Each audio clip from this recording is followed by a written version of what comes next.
Hey, what's up, everybody? Chad Calek here, and welcome back to the In a Crowded Room podcast for episode number 146, which by popular request, I should say, we are going to jump back into the world of ghosts and the paranormal, and Paranormal State specifically, because many of you have said, hey, it's been a long time since you shared some of your ghost stories. And specifically, people love hearing about Paranormal State, or at least you guys have let me know that in the comments and the messages.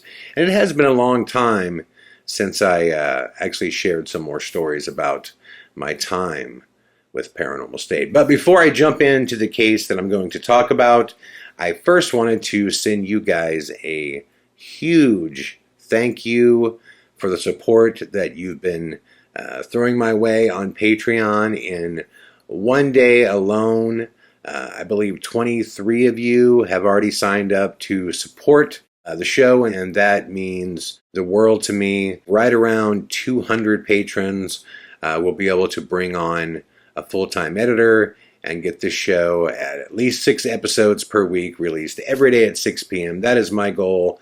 So I just wanted to thank you guys. I hope you guys are enjoying all the exclusive content that I've already posted. I will continue to post exclusive content at least 2 or 3 times a week, so check back often. And as I mentioned yesterday, there is a very, very important podcast coming up with Mr. Craig Powell from Australia. We are recording most of it tomorrow. It might even be a 2-parter. But what I can tell you, if you didn't hear this in yesterday's episode, is that there will be the episode that we release for free, as always, on the In a Crowded Room podcast. But there's also going to be a longer, extended, uncensored version, because I know for a fact there's some things that I can't talk about on YouTube without them, either, pulling the podcast down or demonetizing it or giving me a strike. And what's great about Patreon is that they don't have those policies. So you can actually just post whatever you want and be as real as you want. So for those of you that have already signed up to become a patron, you're all set. And for those of you who haven't, if you would like to check out the Patreon page, I have left a link in the description box below. As I mentioned last time, I didn't do the tier system because I just want everybody to feel as though they can decide their own level of support. I fully believe that if you are able to support me and the In a Crowded Room podcast in this way and help me reach my goals for this podcast, that you will choose to do so at a level that is comfortable, which is exactly what I want. And please know that if you're not able to support the show through Patreon, your support matters big time by just telling people about the podcast, by subscribing. That's a big thing. Please, if you haven't subscribed yet, please do so. Also, give me a thumbs up if you like the podcast and if you enjoy it. And of course, click the bell so you get a new message every time a new episode comes out, which hopefully very soon will be at 6 p.m. Monday through Saturday. That is the goal. Having said that, let's jump right into episode 146, which I'm going to talk about something a little different this time in regards to Paranormal State. A lot of times I bring you guys the scariest, creepiest episode, and this episode was pretty creepy, this case, but sometimes cases sound great from the onset, and sometimes they don't. This is one that I just did not understand from the very beginning. I didn't understand why we chose to do it. And having said that, I'm not the guy that's always right, because I didn't understand why we were going to hunt the Jersey Devil, only because there was absolutely zero evidence ever captured of the Jersey Devil that was even remotely credible. Even arguable would have been fine. And I was wrong, because the footage that was captured on that episode, it was not captured by me, but to this day, it absolutely blows my mind.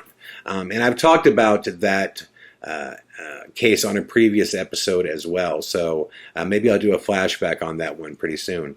But this case was somewhere in the upper Northwest. I know that. We did 2 or 3 episodes in the upper Northwest. I want to say maybe it was Portland. I'd have to go back and look. But the excitement that had A&E and everybody pumped up was that this case supposedly involved an incubus. Now, if you're unfamiliar with what an incubus is, it is a ghost that supposedly has sexual relations with a lady. Sometimes forced. In some cases, the human being, the lady, enjoys it and doesn't want the incubus, to basically be cast out of her house or to leave her alone. This was a weird case because remember, I don't get the full details of these cases. Like, never once did they send me like a breakdown of like, here's what, who this person is, and here's what they think about this case, and here's how long this has been going. Because my job was just to, find evidence and basically to see if I could either debunk or add credibility to the claims of the clients. So all I really knew, and it was more from the crew than anybody else. I had heard a little bit from Ryan, but a lot of times when he's choosing cases back then, they wouldn't come my way unless I was directing them. Then, of course, I wouldn't have any say as far as like what we chose, but I would have input, if that makes sense. I was not directing this episode. This was during the final season, but it was one of the episodes that I had off. I think the final season, there was, maybe only 4 or 5 that I didn't direct, and the rest I did, and this is one that I didn't. And when I wasn't directing, they invited me to be a part of the cast. That's usually how that would work. So that's what I know. I'm in Los Angeles. I hear that we're going to the upper Northwest for an incubus case. And first off, I always hate traveling to a location away from the team because it just always seemed to work out that my flight would get delayed or canceled, and I would either show up like late for filming or their flights would get, change. It just hardly ever worked out where we all arrived at the same time. So what I used to do is I used to actually fly into Ryan's place, stay there 2 or 3 days before we went out to whatever case that we were going to do. That way we were all flying and traveling together. But on this case specifically, I was flying alone up to, like I said, the upper Northwest. Again, I think it was Portland. I get a picture of the building, and it looks absolutely creepy. Creepy. So I fly up there, land, walk outside, and it's just pouring rain. Just marble skies, rain's coming down. It's just starting to get dark, and my texts just go off on my phone. And of course, everybody else's flights, cast, crew, everyone, for whatever reason, all of their flights were canceled. My flight made it in which I'm told by myself to go to the location, okay? Because as it worked out, we were all going to be staying there the whole time. So I'm going to this big, creepy, scary mansion, in which I'm told nobody is there. Essentially, they told me this secret place where the key was, and that there would be an envelope for me, and to get the key, open the door, then read what's in the envelope. Right? This thing sounds like some Stanley Kubrick weird scenario, but it was weird. It was really, really freaky. So I get my rental car, and it was about a 40-minute drive, I believe. It was just under an hour, something like that. And I show up, and, it's at this point, it's completely dark, but it's pouring rain, and the place just could not look any creepier whatsoever. I go to this location where this key, it was just under this pot that they had. This key was under this pot, and I get this, the key, open the door, step inside, and man, there is nothing creepier to me than just dead silence. Like, I can't sleep with dead silence. I have to have a TV on or a fan on or some music on or something in order to sleep. Just dead silence drives me absolutely nuts. And I shut the door and I turn around, and it's just old, big mansion, dead, silence. I'm like, oh, God, I do not like this whatsoever. So I open up the envelope right away, and it's the owner saying, Chad, welcome to, the place. And, I heard that your, crew and cast and everybody, their flights got messed up. Please feel free to pick one of these rooms to sleep in. And two of them were like on the top floor, and then one was in the basement. Now, I ended up choosing the one in the basement because it had a direct door to go outside. So that made it really a choice for me. I'm like, okay, if I need to just get out of this creepy place, I can open this door and I'm outside. I'm at least out in the front lawn. So I slowly make my way through this place. And I'm telling you guys, again, I'm not psychic in any way, but I do have intuition, and I do feel as though, right away, I feel as though this place is haunted. There's some kind of energy here. I can feel it. I got the goosebumps everywhere. I feel like something's walking with me the whole time. Every time I'd get into a different room, I would feel like something was just, like I said, walking with me, just behind me, but in the other room, it just felt like something was with me. And I'm sure a lot of that's just psychosomatic. I'm just freaked out at this point, and I know that no one's arriving until the next day at like noon. So this whole big place is mine, which is kind of funny too, because all I know at this point, remember, is that it's an incubus case, which an incubus is a male spirit, to be clear, a male spirit that has sexual encounters with a female. A succubus is a female spirit that has sexual encounters with a male. So I'm about the straightest arrow in the world. So the only thing I do remember saying to the spirit, I was like, hey, if the incubus is here, if there's any questions whatsoever, I'm cool, with you choosing to be whatever way you want to be, but I am the world's straightest arrow. So, just so you know, man. And so that was kind of funny. But I go downstairs, and I'm sitting there, and there's like nothing to do, like whatsoever. No one's there, obviously. But there is a TV, a very, very old looking TV.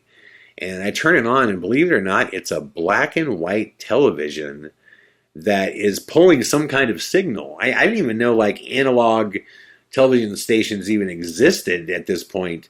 But yeah, it was like the local news or something, but you can barely see it. But it was this black and white TV, and I'm like, okay, well, good. There's at least noise there, so I can go to sleep. So I lay down on this bed, leave the TV on just a little bit, and right as I'm starting to go to sleep, I hear a click, and the TV turns off. I'm like, well, that's weird, because it had these like hand dials. Like it was not like a digital TV. It was like an old school hand dial television. So I reach up and feel it, and the only way to turn it on or off is this hand dial, which when the power comes on, it's after this hard click. And when you shut it off, that's exactly what it does, is it clicks off. So right away I'm going, okay, here we go. I'm alone in this creepy place, and this thing just clicked like that. I'm not even going to turn it back on.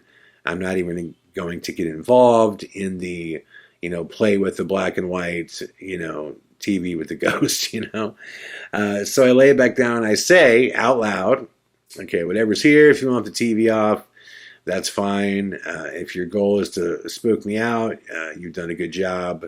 I'm pretty adequately freaked out, but I need to get some sleep. We could dance tomorrow. You know what I mean? Like right now, I need to get some sleep. And I'm saying this out loud, so I'm sure if someone was looking through the window, they'd be like, what's this crazy dude doing? But right as, again, almost the same spot, like right before I'm just falling asleep, I hear this loud, like cracking sound in the room. I'm like, okay, is it going to keep doing this, waiting until right before I go to sleep? So I pull out my iPhone, and I just put it on record. And I sit there, and right as I'm falling asleep again, not only does this loud cracking sound go off in the room, it circles around the room like 4 times. Like boom, bam, crack, crack. And I recorded it. And I was like, oh my God. I'm like, I got this like right away. So I'm freaked out, obviously, but also stoked because we haven't even started to film yet. And this was captured. And I'm like, yes. Like, and it was a great piece of footage, too. I'm like, this is dope. So I go outside, have way too many cigarettes because I'm, again, at the same time, I'm freaked out. And I end up sitting outside. So probably 2 or 3 in the morning until I'm so tired that I'm starting to kind of like nod over, you know what I mean? And I figured that's the only way I'm going to be able to go to sleep because I'm so geeked out tonight. I'm just going to have to sit outside until time just overtakes me. And from flying and traveling all day, I'm going to have to get some sleep. So once I started kind of like leaning off, I was like, okay, I'm going to go inside and get some sleep, which I did. I went inside, basically said, we can do the ghost dance tomorrow, but right now I got to crash, which I did. So the following day comes, I wake up and all of the goosebumps are gone. The place, like a lot of, haunted places, they take on a new life of their own at night, right? And you wake up in the morning and you realize how absolutely immaculate and beautiful this place is. And the crew shows up, the team shows up, and everybody is like in the worst mood. First off, this is the end of Paranormal State. It's coming up. I think it might have been the second or third to last episode that we ever filmed. So things are just not good on set. We've had crew turnover from a couple cases that were really scary, so new guys are hired. At the time, A&E was basically hiring executive producers to come out and just kind of play watchdog to Ryan, which he was not having. And like I said, man, Ryan Buell on set, when he is pissed, is something to behold. And so he was in a very, very bad mood. And at that time, things with PRS were, like I said, it's not my world. I was never a part of PRS as far as I was never a member. I never officially joined anything that they did. I never did anything beyond work with them on the occasional event and obviously the show. But things were very bad inside of PRS too. And I knew this because, almost every time I would see them, there'd be some new member. And an old member that I knew that, that was gone. And occasionally, these new members would just wind up on an episode, which always blew my mind that there was no real process other than Ryan saying, put them on. And I know that A&E didn't like that. As a director, I definitely didn't like that. But I remember on this episode, there was a new girl named Sam that was working with PRS as basically like, essentially, I guess, an assistant, a planner.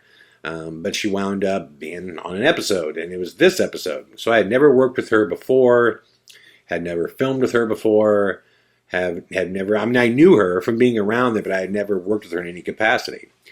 And Katrina's there as well, Ryan, Sergi.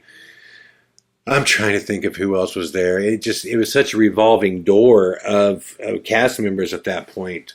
But as everybody is kind of showing up and I'm hearing about their flights and how horrible it was and how they barely made it and the crew's not happy and right away I'm like, well, hey, I actually have some good news because I showed up, scared to shit last night at this place and it was so creepy, but I have, some awesome evidence that I captured, in which I show Ryan right away. And he's actually pretty stoked by it. He's like, wow, that's really interesting. Holy cow.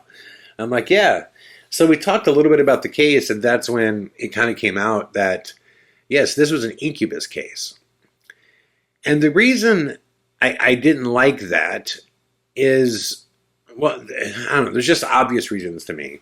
So if the client says, this is an incubus case, and this male spirit has been touching me, doing things to me, whether she says she likes it or doesn't like it, I can't imagine much of her interview can even be used on A&E. Many of her stories, I can't imagine that they're going to use many of them. That just wasn't the format of this show. And you just after a while, you kind of know what A&E is going to go with and what they're not going to go with. And so I didn't understand from that point. And then when it came down to, capturing evidence, I said to Ryan, well, we're making such a big deal about this being an incubus. Like, what are people, hoping to capture on film, And he didn't really give me a straight answer at that time. He was like, well, something to the effect of they'll work it out, or he has ideas or something like that. But at that point, it was crazy in the morning. Everybody's trying to get set up because we lost the night of shooting. And so anyways, or I'm sorry, we lost the night of setup. And so we get going, and Katrina and I were extremely close during Paranormal State. A lot of people don't know that. I mean, I used to spend 3-4 hours on the phone with Katrina all the time at night. She was always just so much fun to be around. She's incredibly talented, extremely positive, and we just always clicked. And I can tell you this, when Paranormal State ended, I was not surprised whatsoever to see her career go on. It was something I knew would happen. I used to beg Ryan to include Katrina more in episodes. She's just extremely talented, and she had a serious passion for the paranormal. Taddie's the same way. I think Taddie is extremely talented and deserves her own show. I think a show with those two, with Heather and Katrina, would be gangbusters. I think they would do a tremendous job together. But anyways, I can tell that Katrina's not too happy. And I end up kind of having a sidebar, and we're talking about the whole thing.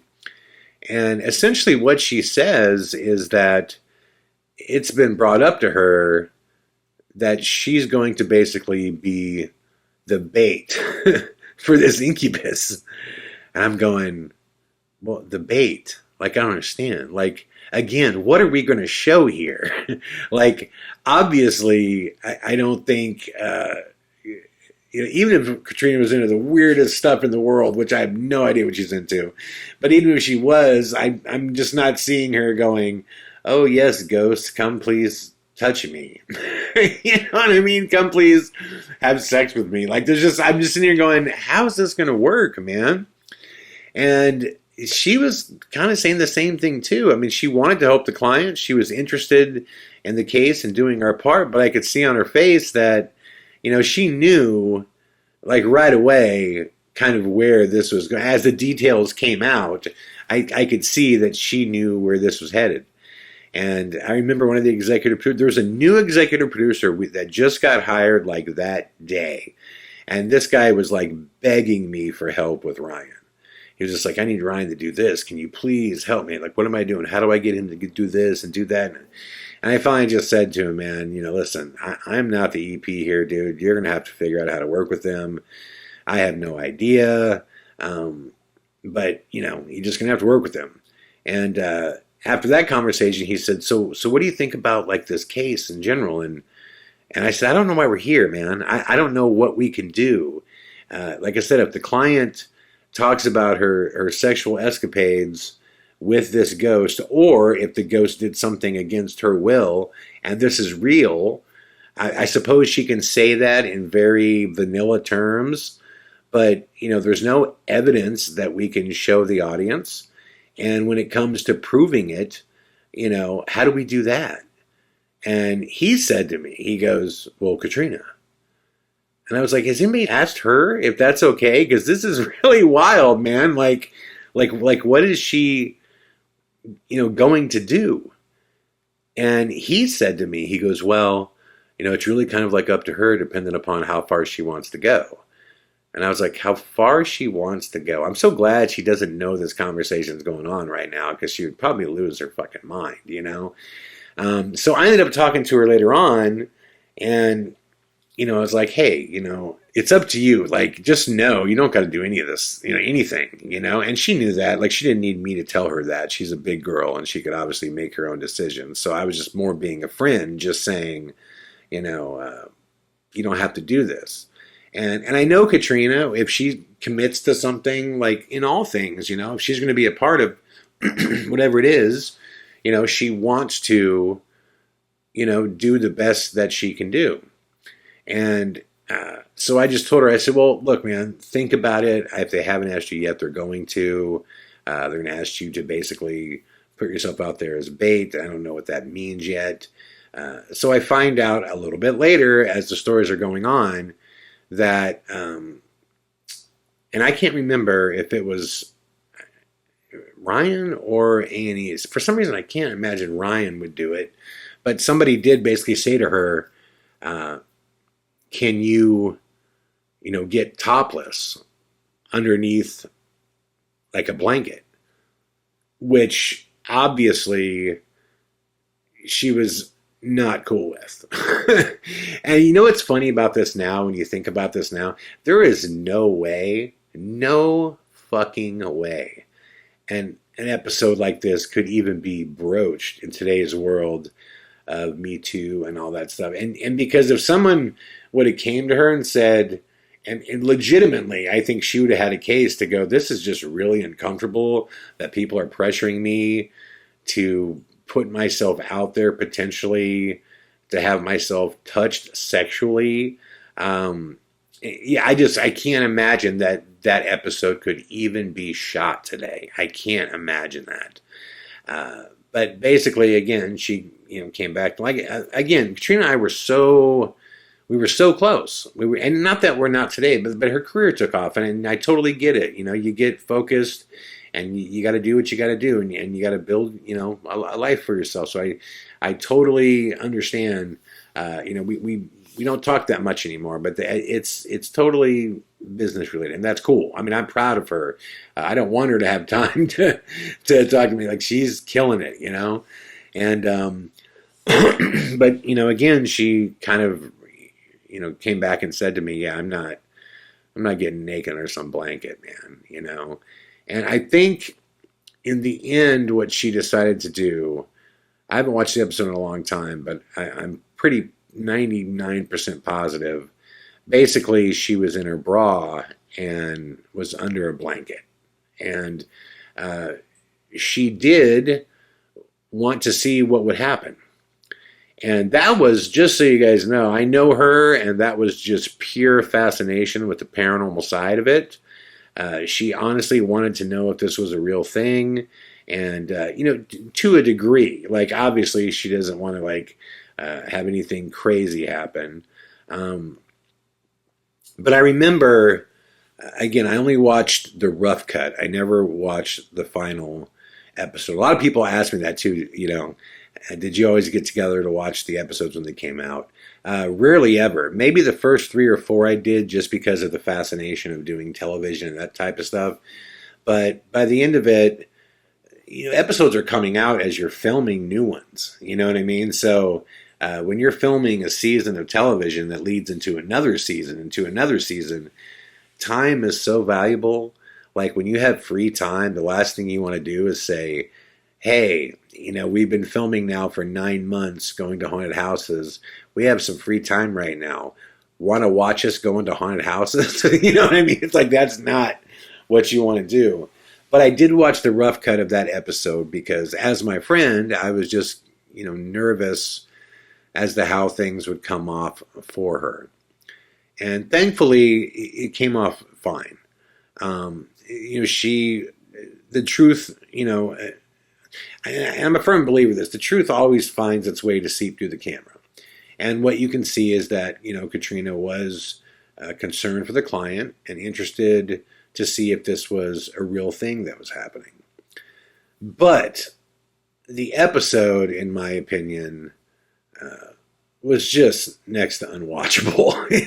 That's what I said before to you guys. I said, I think Paranormal State at its best was the best paranormal series ever made. I really believe that. At our best, when it all clicked and all worked, there was nothing better. The high drama, the evidence, the emotion, the fact that these are real families and real cases that are going down, and there's a lot more at stake than, is it haunted? I don't know. I think so. You know what I mean? There was these were real people, and real cases. And like I said, that made the difference. But when we missed, it was hard. There are some episodes that are so difficult to watch. The Soul Collector comes to mind. That was so painful to watch. But this was one of those ones that it was painful. It just wasn't good. There wasn't, really any evidence. Oh, and by the way, what really bummed me out is because I wasn't directing this one, I had zero say in post. So they chose not to use the evidence that I captured on the first night simply because they couldn't tie it into the story, and there was no connection to that evidence and an incubus, which I was just like, that doesn't make any sense. Like, is the only connection to an incubus is that they have sex with a client? So like, so who's to say that the incubus just couldn't be knocking on things to mess with me? You know what I mean? Like, why does it have to like do something sexual to me every single time to be an incubus, right? It's like, knock, knock. What's that? Did anybody get touched? No, must not be the incubus. Moving on. It was so bizarre. But they didn't use that evidence, so there was no real evidence. Of course, nothing, serious happened with Katrina. And like I said, if it did, who's gonna watch? Could someone legally watch it? I don't know. I mean, I'm just like totally going out on a limb here. If something did happen with her, and again, you're gonna film it? I mean, is that what we're gonna do? I mean, like, I don't know. No, I just thought this thing ill-conceived. That's something my partner Thomas and I always do, and a bad idea somehow makes its way to life. We just go ill-conceived. This was an ill-conceived case of Paranormal State, and it showed that Katrina is a gangster, and she was, down for the cause to try to do the best that she could do within reason for the case. But in my honest opinion, we should have never been there. It was a bad idea that could have never played out no matter what, because it was a bad idea. And the thing is, you can't, bad ideas are bad ideas. And you kind of learn that in film as you come up, and make more and more film. You start realizing that when something is innately a bad idea in the beginning, there's no saving it. It doesn't matter how much you polish it. From the beginning, someone should have said, we're not going to have a female be molested and or have sex with a ghost on A&E. Like, we're not going to do that. So if we're not going to do that, and we're not, so the clients that a client that is claiming to have sexual relations with this spirit, we can't even bother even telling her story, because there'll be no way to legitimize her story, except to put out, bait and film that person. Like, you see what I'm saying? It was a bad idea from the jump. And that happens, man. That happens in film. Sometimes, politics override, better thinking. And somehow this horrific idea made its way to the plate. And it probably had a lot to do with the fact, like I said, it was towards the end of the run of Paranormal State, and there were so many political problems going on from the top to the bottom. And in PRS, there were so many problems going on. And it was just a really rough time. And it's so weird when I contrast that, because at the peak, like the middle of season 3 going into season 4, like, man, that was so much fun. If we could have kept that in a bottle, that lightning in a bottle, I would have done 10 more seasons. It was just, it was so much fun. We were picking great episodes, great clients. Everybody cared for the right reasons. We were killing it. It was just so much fun.